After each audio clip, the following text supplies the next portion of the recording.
Hi, I'm Kevin Walton. I'm with C2 Reverse, and I do reverse mortgages only in California. And today I'm going to make a video on how a reverse mortgage has helped someone and what exact problem that it solved that's not available on any other type of loan out there. All right, so you see I'm surrounded here by Swiss Army knives because the reverse mortgage is just that. It's a Swiss Army knife type of financial tool that's unlike a lot of other products out there. It can do a lot of other things that other loans can't, and I'm going to show you that in a few minutes.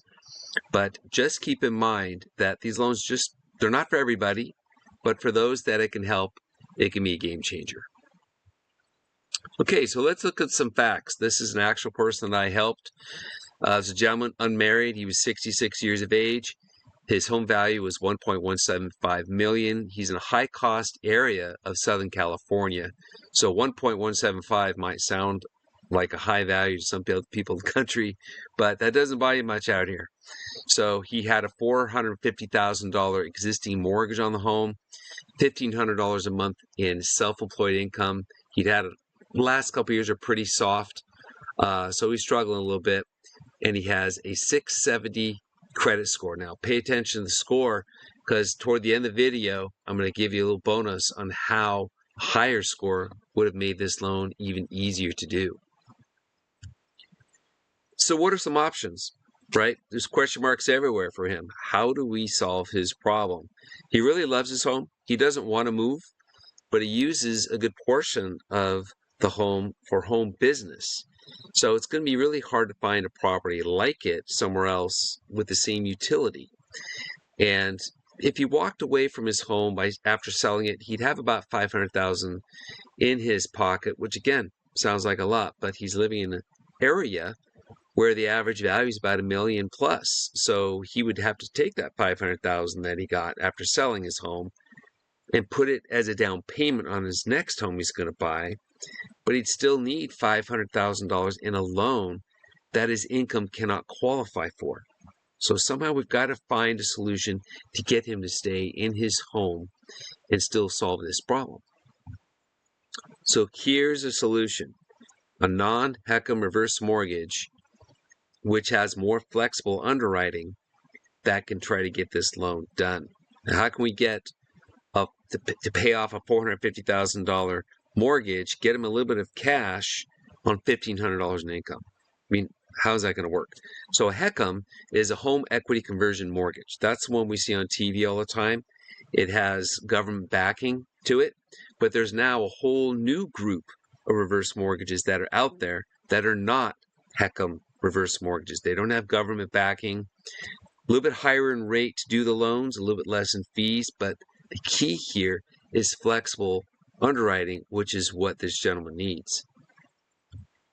So I'm going to give you a screenshot here of the actual software we use to process reverse mortgages. You can see right here, Mr. Brown has income of $1,500 right up here.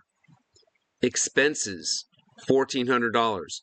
He has a couple credit cards, actually several credit cards, and a car payment that ended up being $1,400 a month. $300 a month below that, $301, that's an estimation of utility bills that he's paying.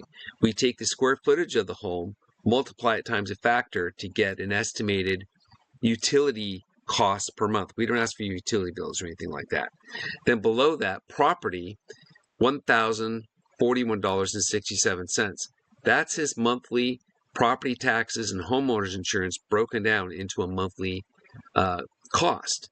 So added up all together, that's $2,742. And he only has $1,500 a month in income coming in. Now, with a reverse mortgage, we don't use debt to income ratios. We use something called residual income. So after paying out his expenses, his utilities, and his property taxes and insurance, he would need $589 here left over at the end of each month to income qualify for this loan. That's how these loans work. We're not looking at the existing new mortgage payment you would be making, because with a reverse, mortgage payments are optional to pay back. You don't have to make a monthly mortgage payment. Now, as you know or don't know, it's not free The interest that accumulates each month that goes unpaid gets tacked onto the balance of the loan and gets paid later. When the home sells, you refinance a loan, or when you pass away. That's when the interest gets paid back. But in this case, we're still way short. You still, on reverse mortgage, have to show that you have some income to get the loan. It's not like they used to be in years past where if you had a pulse and a lot of equity, you got the loan. Not so anymore. So how are we going to bridge this lack of income gap? I remember Mr. Brown told me, I don't want to take my Social Security until I'm 70 because that's when I get the most per month to live on. I said, well, you kind of need it now because we're pretty short. He says, I don't want to take it. So here's what this lender did. We used hypothetical Social Security income at his age, 66, which was $1,850 a month. Even though he's not taking Social Security, we were able to use that $1,850 a month as income to help him qualify for this loan. So can we use yet to be taken Social Security as income? Yes, this lender does do it. Not many do. Really, it's the only lender that I know of that'll do it. So we're able to add that $1,850 in hypothetical Social Security income to his mortgage qualifications here, and let's see what it looks like. Okay, now we've added that $1,850 to the $1,500 that he had on the prior screen. So we've got income here of $3,350 a month. Subtract his $2,742 expenses per month. He needs $589 left over at the end of each month, and he has $607. Barely squeaked by. Now, this is for a single person living in the home for the reverse mortgage. If there was a couple living there, 2 people, we would need higher amounts than $589. We need more like $1,100 a month. And if 3 people are living there, we need a little more. 4 people, a little bit more. In this case, it was just this gentleman living by himself, so all we needed was $589. Now, with that Social Security income that I was mentioning, that $1,850, it fit in this situation because his income was pretty low. If he had higher amounts of income, we may not have been able to possibly count all that $1,850 as qualifying income. I won't go too much into detail on it here, but in this case, we were able to use the whole amount of its age 66 hypothetical Social Security income to make these numbers work. Okay, remember I said at the beginning of the video that credit score comes into play. Well, because he had a 670 credit score, we still had to show that he had some income, Social Security, and his tax returns that showed $1,500 a month in business income. But if he had a 720 score or better, we could have done this loan without any income documentation. Nothing. So with a non-HECM loan, this is a non-HECM, not the one we see on TV. This is the jumbo reverse mortgage.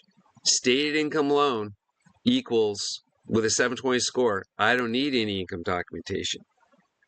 And you only got to be 55 years of age to get it.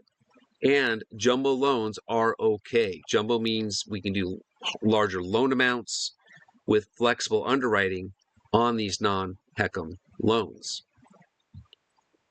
Now that 720 credit score also is the minimum score needed for second mortgage reverse mortgages. In case you want to just leave your first mortgage alone, but you need a second mortgage for a lump sum of money for paying off debt, building an ADU, buying a car, whatever it is you want to use a second mortgage reverse for.